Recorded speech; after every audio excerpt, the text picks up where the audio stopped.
हाय, चला तर आता आपण आपल्या नवीन व्हिडिओमध्ये सगळ्यांचं मनापासून स्वागत करीत आहे आणि पुढच्या व्हिडिओला आपण सुरुवात करत आहोत. तर आज आपण बघणार आहोत, की आपण पाळणा लंबवण्याच्या काही पद्धती आहेत किंवा फॅमिली प्लॅनिंगच्या ज्या मेथड आहेत. त्या 1 किंवा 2 मुलांपेक्षा जास्त मुलं नकोत आणि 2 मुलांमध्ये अंतर ठेवण्यासाठी आपण त्या वापरू शकतो. तर अशा कोणत्या पद्धती आहेत, ज्या मार्केटमध्ये उपलब्ध आहेत, पण आपल्याला माहीत नाहीत. तर त्या माहीत करून घेणं कितपत योग्य आहे किंवा नंतरनं त्याचा फेल्युअर रेट किती आहे, किती पर्सेंट आहे? म्हणजे ज्या मेथड आहेत त्यांचा किंवा कोणती मेथड खूप योग्य आहे की आपल्याला छोटं बाळ आहे तर त्यासाठी कोणती मेथड वापरावी आपल्याला समजत नसतं आणि अशाच ह्या गोष्टींमुळे, ह्या माहीत नसलेल्या गोष्टींमुळे आपल्याला अनवॉन्टेड जी प्रेग्नन्सी असते ती राहू शकते. त्याच्यामुळे मग बाळ लहान असतं, मग लगेच दुसरं अबॉर्शन आपल्याला करायचं असतं किंवा दुसरं बाळ नको असतं.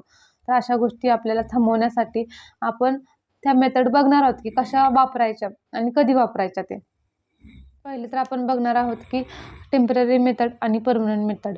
तर आता टेम्पररी मेथडमध्ये खूप साऱ्या मेथड आहेत की ज्या आपण टेम्पररी त्याचा यूज करू शकतो.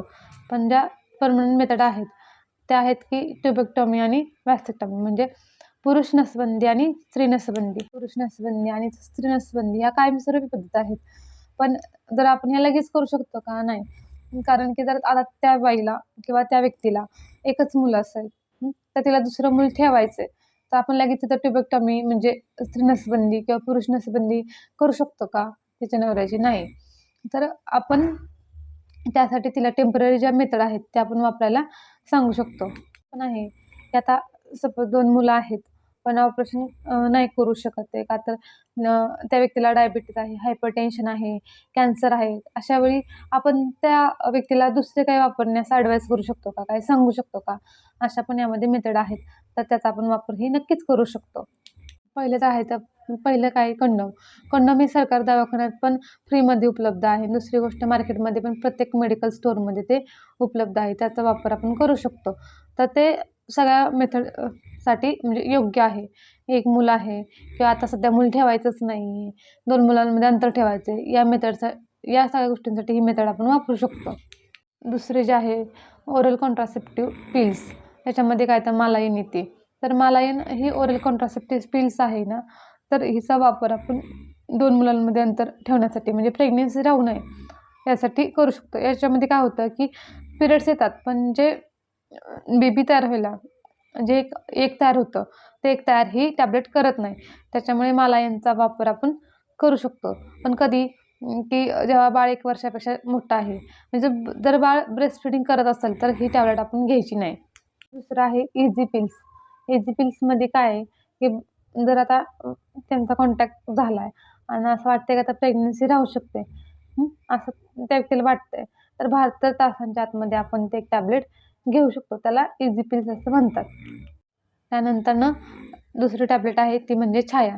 छाया कधी घेऊ शकतो? ज्यावेळेस पिरियड्स आलेला दिवस आणि त्यानंतरनं 2 दिवस म्हणजे आठवड्यातून 2दा अशा आपण ती छाया टॅबलेट ही घेऊ शकतो.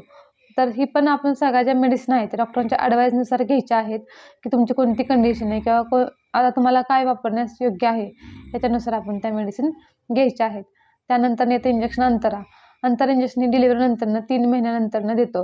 हे 3-3 महिन्याला इंजेक्शन घ्यायचं आहे. हे इंजेक्शन आपण 3 महिने पूर्ण झाले की लगेचच घ्यायचं. म्हणजे या इंजेक्शननी पिरियड जे आहेत ते रेग्युलर राहतात, म्हणजे कधी येतात कधी नाहीत. पण याच्यामुळे प्रेग्नन्सी ही राहू शकत नाही. तर अजून मेथड आहेत की ज्या टेम्पररी आहेत. तेच म्हणजे कॉपर्टी. म्हणजे कॉपर्टीज म्हणजे काय? तांबी. तर मराठीत तिला तांबी म्हणतात, इंग्लिशमध्ये तिला कॉपर्टी म्हणतात. त्याच्यामध्ये कॉपर असल्यामुळे तिला गर्भधारणा ही राहू शकत नाही. पण कधी बसवायची कॉपर्टी? पहिल्या तर पाळीच्या 4थ्या किंवा 5व्या दिवशी आपण कॉपर्टी बसवू शकतो. दुसरी गोष्ट डिलिव्हरी झाल्यानंतर लगेचच 48 तासांच्या आतमध्ये आपण तिला कॉपर्टी बसवू शकतो. त्यानंतरनं कॉपर्टीचे खूप सारे फायदे आहेत. पण खूप सारा गैरसमज पण आहे लोकांचा की कॉपर्टी नको, कॉपर्टी टोचते, कॉपर्टी बसवल्यावरती ब्लिडिंग जास्त होतं. पण असं काही होत नाही. जर ते तसं झालंच तर आपण ते डॉक्टरांच्या सल्ल्यानुसार आपण ते चेक करून कॉपर्टी काढू शकतो. कॉपर्टी 5 वर्षाची आणि दुसरी आहे ती 10 वर्षांची आहे.